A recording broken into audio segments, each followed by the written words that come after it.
이론 강의 이번 시간에 카이-제곱 분포입니다. 3번의 카이-제곱 분포가 나왔는데요. 카이-제곱 분포의 그림을 보시면 정규 분포는 아니죠. 우리가 이제 여기 플러스 쪽으로 쭉 꼬리가 길게 늘어진 것을 정적 편포다 이렇게 이야기하죠. 그래서 이거는 정적 편포의 모습입니다. F분포 한번 볼래요? 네 번째 F분포를 보면 F분포 같은 경우도 정규분포를 보이진 않죠. 정규분포를 보이지 않고 그냥 양쪽으로, 그러니까 플러스 쪽으로 꼬리가 길게 늘어진 정적 편포의 모습이다 이렇게 볼 수 있어요. 다만 자유도가 크면 DF라고 하는 자유도가 크잖아요. 그러면 이 정규분포의 모습을 보이기도 하는 게 F분포라고 합니다.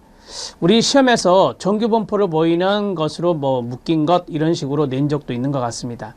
아무튼 카이-제곱 분포는 정적 편포의 모습이다. F분포도 마찬가지 정적 편포의 모습이다. 이렇게 기본적으로 알아두시길 바랍니다. 자, 그림을 먼저 말씀드렸고요. 그 그림에서는 그 정도만 알면 되거든요. 카이-제곱 분포, 우리가 카이-제곱 분포할 때 이렇게 쓰죠. 카이-제곱 분포.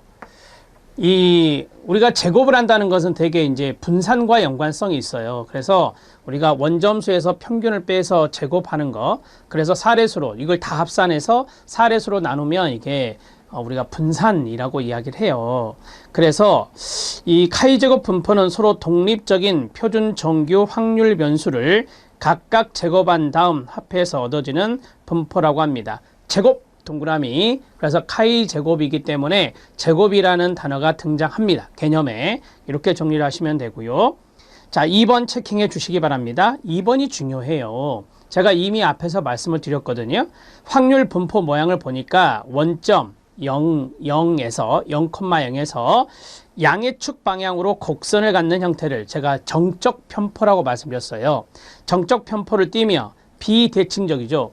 정규분포 곡선은 대칭적인데 이렇게 한쪽으로 쭉 가는 것은 비대칭적인 형태다. 자유도에 따라서 분포의 형태가 달라진다라고 해요. 그림에 보시면 K1, 2, 3, 4, 5가 있어요. 이게 자유도거든요. 그래서 자유도에 따라서 이 그림이 달라진다. 모습이 달라진다. 라고 말할 수 있겠습니다. 자유도가 K인데 K가 작을수록 왼쪽으로 치우치는 비대칭 모형이다. 이렇게 말할 수 있습니다. 우리가 이제 거기 보면 진하게 되어 있는 선을 한번 보시면요. K가 1일 때잖아요. 그래서 K가 1일 때 이렇게 쭉 내려오는 거, 좀 급경사라고 하나요? 급경사처럼 내려와요. 그래서 왼쪽으로 좀 치우치는 그러한 비대칭 모형이다. 여기는 참고하시면 되고요. 가장 중요한 것은 뭐냐면 카이-제곱 분포라고 하는 그림은 정적 편포다 이렇게 정리하시고, 자, 밑줄 친 부분에 쓰세요. 카이-제곱 분포는 정규 분포가 아니에요. 정규 분포의 대칭성 모습이다, 모양이다 라고 한다면 이것은 X 이렇게 정리할 수 있습니다. 자, 그 다음에 F분포 들어갑니다. F분포도 마찬가지라고 말씀드렸어요. F분포는 통계학에서 사용되는 연속 확률 분포로 F검정, 분산 분석과 연관성이 있죠. 우리가 세 집단 이상 평균을 비교할 때 분산 분석을 일반적으로 합니다. 물론 두 집단의 평균 비교할 때도 분산 분석을 쓸 수도 있습니다만 어찌됐든 간에 F분포는 원칙적으로 F값은 바로 분산 분석 등에서 사용한다. F분포 모양은 정적으로 편포된 비대칭적 양상을 보인다라고 했습니다. 똑같이 쓰세요. 자, F분포는 정규분포 비대칭성 모양이다. 그러면 이거는 잘못된 거다. 이렇게 보시면 되겠습니다. F분포 F값 분산 분석을 보겠습니다. 여기에서는 계산 문제가 출제됩니다. 자, 거기에다 쓰세요. 계산 문제 대비라고 쓰면 됩니다. F분포는 분산의 비교를 통해서 얻어진 분포 비율입니다. 우리가 이제 F값 내는 공식이 있어요. 이 F값을 내는 공식은 집단 간의 비교를 본다 그랬잖아요. 그래서 집단 간 분산이 분자로 들어가고요. 그 다음에 집단 내 분산이 바로 분모로 들어갑니다. 그래서 말씀드렸잖아요. F분포는 분산의 비교다. 이렇게 이야기하는 거죠. 분모가 작아지고 분자가 커지면 집단 간의 분산이 커진다는 거죠. 그러면 F값은 어떻게 된다? 커진다. 이렇게 말할 수 있겠습니다. 하나, 둘, 세 가지 말씀드렸어요. 이걸 다른 말로 뭐라 하냐면 집단 내 평균 제곱이라고 합니다. 뒤에 나올 거예요. 집단 내 평균 제곱. 제가 말씀드렸죠. 제곱하면 분산과 연관성이 있다. 그래서 집단 내 평균 제곱 분의 그 다음에 집단 간 평균 제곱이다. 이거 계산 문제 정말 잘 나옵니다. 꼭 알아두셔야 됩니다. 정리해 놓으시고요. 좀 이따 나옵니다. 이 비율을 이용하여 각 집단의 모집단 분산이 차이가 있는지에 대한 검정과 모집단 평균이 차이가 있는지 검정하는 방법으로 사용됩니다. 여기서 뭐 분산의 내용도 나오고 평균의 내용도 나오죠. 그래서 평균의 내용도 나오고 분산의 내용도 나온다. 이런 것들이 차이가 있는지를 본다라고 하는 겁니다. 분산 분석에서는 집단 간의 분산의 동질성을 가정하고 하기 때문에 만약 분산의 차이가 크면 그 차이를 유발한 변인을 찾아 제거해야 될 것입니다. 세 번째는 참고하시고요. 네 번째 별표입니다. 집단 간 제곱합. 여기는 이제 집단 간 평균 제곱이고요. 이 평균 제곱을 안 가르쳐주고 제곱합과 자유도만 가르쳐주고 또 시험 문제 낸 적도 있어요. 그러면 이제 평균 제곱을 내야 되거든요. 자, 제곱합의 평균인 집단 간 평균 제곱. 이거는 자유도분의 집단 간 제곱합이다 라고 돼 있어요. 자, 그러면 보세요. 요 녀석을 바로 가르쳐주면 대입할 수 있어요. 요 녀석을 바로 가르쳐주면 대입할 수 있어요. 그런데 바로 가르쳐주지 않고 한 번 더 계산해봐라 라는 의도에서 출제위원이 이걸 가르쳐주지 않는다라고 하는 거죠. 그럼 뭘 가르쳐주겠어요? 자유도와 집단 간 제곱합을 가르쳐준다. 그래서 이 녀석을 구하는 공식은 자유도 분의 집단 간 제곱합이다. 이렇게 이제 정리가 되는 거고요. 자, 그러면 이제 눈치챘어요? 이건 어떻게 될까요? 네, 이것도 마찬가지 자유도 분의 집단 내 제곱합 이렇게 되겠죠. 집단 내 제곱합. 그러니까 자유도 가르쳐주고 집단 내 제곱합 가르쳐주면 요거 낼 수 있어요. 자유도 가르쳐주고 집단 간 제곱합 가르쳐주면 요거 낼 수 있거든요. 그렇게 해서 이것을 계산하면 F값이 나온다라고 하는 겁니다. 그런 문제 정말 많습니다. 기억해 놓으십시오. 자, 그리고요. 이게 크면 클수록이라 했어요. 요거 말씀드렸잖아요. 이게 클수록이라 했잖아요. 그 다음에 반면에 집단 내 제곱합의 평균인 집단 내 평균 제곱. 이거는 자유도분의 집단 내 제곱합 써드렸습니다. 이게 작으면 작을수록 말씀드렸잖아요. 작으면 작을수록 집단 간 평균들이 서로 멀리 떨어져 명확하게 다름을 알 수 있다. 그렇죠. 이게 작고 이게 크다는 것은 집단 간의 분산이 크다라고 했어요. 그러니까 집단 간의 평균들이 멀리 서로 떨어져 있다라고 하는 거죠. 그게 분산되어 있는 거예요. 따라서 이들 두 값의 비, 즉 집단 간 평균 제곱을 집단 간 평균 제곱을 집단 내 평균 제곱으로 나눈 거죠. 나눈 값으로 표시되는 통계량 F값이 크면 클수록 집단 간의 평균의 차이가 크다고 말씀드릴 수 있습니다. 이해되시죠? 계속해서 반복적으로 이야기를 하고 있어요. 공식은 말씀드렸습니다. 근데 여기서 자유도가 나오죠. 이 자유도는 K-1이에요. K-1 저희 거기 보면 K-1 자유도로서 집단의 수 -1 이게 집단의 수구나 이렇게 정리를 할 수 있고요. 자, 그 다음에 밑에 집단 내 평균 제곱은 SSB, SSW 이거는 이거 집단 간 제곱합, 집단 내 제곱합 이걸 이야기하는 거니까 신경 쓰지 마세요. 자, 거기에 보면 N-K가 나와요. N-K. 여기에 자유도는 N-K구나. N이 뭐냐? K가 뭐냐? K는 여기 나왔죠. 집단의 수가 나왔고, 그러면 N은 뭐냐? 전체 인원을 말해요. 이건 전체 인원을 말해요. 전체 인원 마이너스 집단의 수. 이렇게 정리할 수 있습니다. 집단이 세 집단이라고 해볼까요? 세 집단은 집단의 수가 셋 이렇게 되는 거예요. 이해됐죠? 그러면은 3-1 그래서 2가 되는 거예요. 이 자리에 2가 들어가는 거고요. 자, 여기에 10명이 들어가 있어요. 그럼 전체 인원수는 30명이에요. 이해됐죠? 여기에 30명이 들어가는 거예요. 30명 마이너스 집단의 수 3. 그래서 27이 자유도가 되는 거예요. 이렇게 정리할 수 있습니다. 자, 이제 정리가 됐죠? 그래서 F값은 MSW분의 MSB. 이게 MSW, 이게 MSB 이렇게 정리할 수 있습니다. 또 다른 F값 측정 방법이 있는데요. 표본 평균들이 서로 얼마나 가까운지를 측정하는 척도인 거리간 변동, 처리간 변동 또는 집단간 변동을 의미하는 SST가 있는데요. 이 처리 제곱합 이런 것들이 있다라고 이제 보시면 되는데, 자, 두 번째 통계량은 처리 내 변동 또는 집단 내 변동을 의미하는 이 오차 제곱합을 가르쳐 줄 수가 있어요. SSE를 가르쳐 줄 수 있거든요. 밑에 있는 공식 참고하시면 됩니다.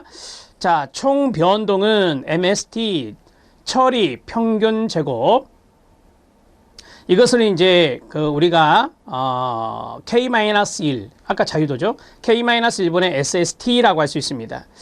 SST는 밑에 도표를 보시면 제곱합 쪽에 있죠. 이게 이제 그룹 간, 집단 간의 그 말이죠. 집단 간의 내용입니다. 집단 간의 내용에서 처리, 평균 제곱 내는 방법이 되겠습니다. 자, 그 다음에 밑에 보시면 MSE가 있습니다. MSE는 오차, 평균 제곱. 자, 공식은 N-K, 자유도 똑같고요. SSE라 이렇게 말할 수 있습니다. 자, SST와 SSE가 들어갔어요. SST, SSE가 바로 밑에 보시면 처리, 그러니까 처리와 오차가 있는데, 만약에 여기 이제 밑에 도표를 우리가 분산원, 변산원이라 하거든요. 분산 분석 표요 쉽게 말하면. 그래서 이러한 내용들에서 처리와 오차가 있는지, 아니면 집단간과 집단 내가 있는지, 거기에 따라서 F값을 구하는 공식이 달라진다라고 보시면 되겠습니다. F 통계량을 보면 MSE분의 MST 이렇게 되어 있는데요. MSE, MST는 아까 말씀드린 대로 이 앞에 있는 SST와 SSE를 자유도로 나눈 값들이다. 이렇게 생각하시면 됩니다. 그래서 MST의 MSE를 가르쳐주면 이걸 가지고 우리가 문제를 풀 수 있다. 이렇게 정리하시면 되겠습니다. 자, 그러면 거기 3번에 보면 밑줄 쭉 친 부분이 있어요. 그 3번에서 우리가 MST를 내는 방법과 MSE를 내는 방법, 이거를 우리가 알아야 문제를 풀 수 있다라고 말씀드렸죠. 그래서 앞에 자유도가 K-1이고 제곱합이 SST라고 되어 있고요. 그 다음에 밑에 오차 부분에 보면 자유도가 N-K라고 되어 있고 제곱합이 SSE라고 되어 있잖아요. 그래서 이 내용을 그대로 도표해서 숫자를 줄 거예요. 그러면 여러분들은 앞에 있는 자유도를 어디로 보내요? 분모로 보내고, 그 다음에 이 제곱합을 어디로 보내요? 분자로 보내면 돼요. 그렇게 해서 계산하면은 평균 제곱이 나오는 것이에요. 이해됐죠? 똑같이 N-K 자유도가 있죠. 이것을 어디로 보내요? 분모로 보내고, 제곱합을 SSE를 어디로 보내요? 분자로 보내는 거예요. 그러면 그걸 계산하면은 뭐가 돼요? 네, MSE가 된다. 평균 제곱에 MSE가 보이잖아요. 이거예요. 그러면 이 두 가지 수치를 구했다. 이 두 가지 수치를 구했으면은 어떻게 계산하면 돼요? 그냥 그대로. MST가 위로 올라가고요. 그 다음에 MSE는 아래로 내려오는 거예요. 그래서 MSE분의 MST 이렇게 정리하면 돼요. 이 도표에 있는 모습을 머릿속에 각인시키는 게 좋아요. 왜? 이 도표에 숫자를 집어넣고 가루를 주고 그 가루에 들어갈 숫자가 뭐냐, 이거를 낸단 말이에요. 그러면은 그것을 계산하셔야 된다. 이렇게 정리를 하시면 되겠습니다. 변동의 원천은 처리와 오차였어요. 아까 이거는 뭐였죠? 집단 간, 집단 내 이렇게 나온 거고, 이거는 이제 오차라고 하는 것들이 나옵니다. 그래서 이 부분을 잘 정리해 놓으셔야 된다는 것을 다시 한번 말씀드려요. 나올 확률 거의 99%예요. F값 내는 공식. 자, 그 다음에 기출문제 확인 학습, 이론 별량 분석, 아노바라고 하는데, 이론 배치 분산 분석이라고 하거든요. 그래서 원웨이 아노바. 그래서 이론 배치 분산 분석이라 합니다. 여기 결과에 대한 해석과 통계치를 논문에 제시할 때 사례입니다. 자, F값이 나왔어요. F값 55.98이 나왔고 자유도가 나오는데, 이 자유도에 밑줄 쫙 그어주세요. 자유도는요, 집단 내 자유도, 여기 나오잖아요. 집단 내 자유도와 집단 간 자유도가 있어요. 집단 내 자유도를 먼저 써요. 집단 내 자유도가 좀 크거든요. 이거 전체 인원에서 이걸 빼는 것이라서 집단 내 자유도를 먼저 쓰고, 그 다음에 뒤에다 집단 간 자유도를 써요. 숫자가 작겠죠? 이해되셨죠? 그 다음에 P는 뭐예요? 그렇죠. 유의 수준 0.01에서 이제 유의 확률 P가 0.01보다 작아야 유의하다, 이렇게 우리가 이야기할 수 있죠. 그래서 이 F값을 적고 그 다음에 자유도를 적고 그 다음에 유의수준과 유의확률을 적는 이 순서거든요. 이 순서대로 쭉 적어놓고 이거를 거기 나오죠? 결과에 대한 해석, 별표. 이제 이거를 잘 해석한 걸 골라내는 거예요. 그러면 5집단 간이죠. 왜요? 집단 간의 자유도가 4니까 K-1은 4잖아요. 그래서 집단은 5이에요. 그래서 5집단 간 유의한 차이가 있는 것으로 나타났다. 자, 그래서 4.298인데요. 이 4.298은 55.98, P는 0.01보다 작다.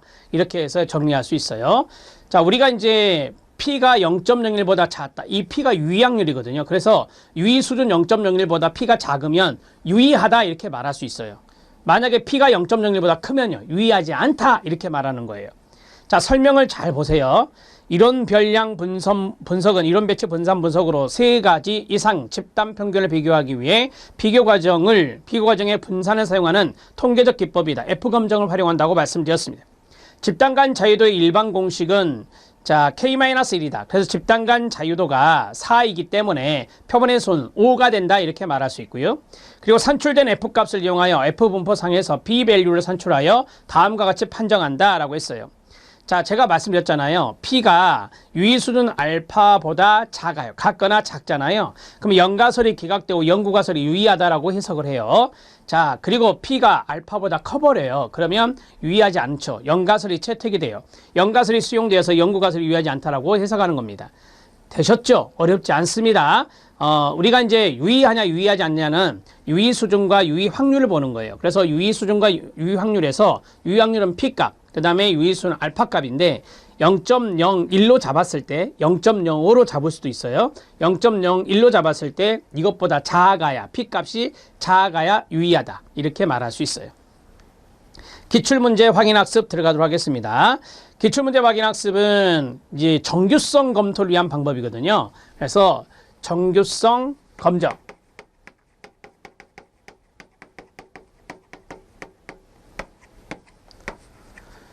자, 우리가 이제 정규 분포를 따른다. 이게 정규성 검정이거든요. 종속 변수의 정규성 검정은 어떤 것들이 있죠? QQ 플롯, 그 다음에 사피로 윌크 검정, 콜모그로프 스미노프 검정, 첨도와 매도.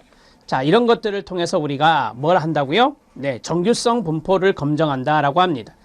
자, 그 다음에 박스의 M검정이 있습니다. 박스의 M검정은요, 등분산성을 검정하는 거예요.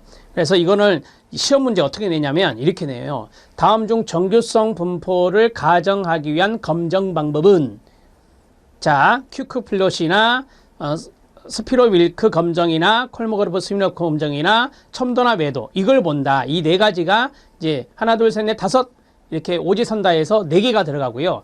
박스의 N검정이나 레벤 검정이나 바틀렛 검정 이 3가지는 등분산성 검정이거든요. 그래서 이런 것들이 나오게 되면 등분산성 검정이 이제 되는 것들이 따로 있기 때문에 이게 답이 돼요. 자, 이런 식으로 간단 명료하게 시험 문제가 나오니 너무 걱정하지 마세요. 자, 큐큐 플롯은 그래프를 그려서 정규성 가정이 만족되는지를 시각적으로 보는 거거든요.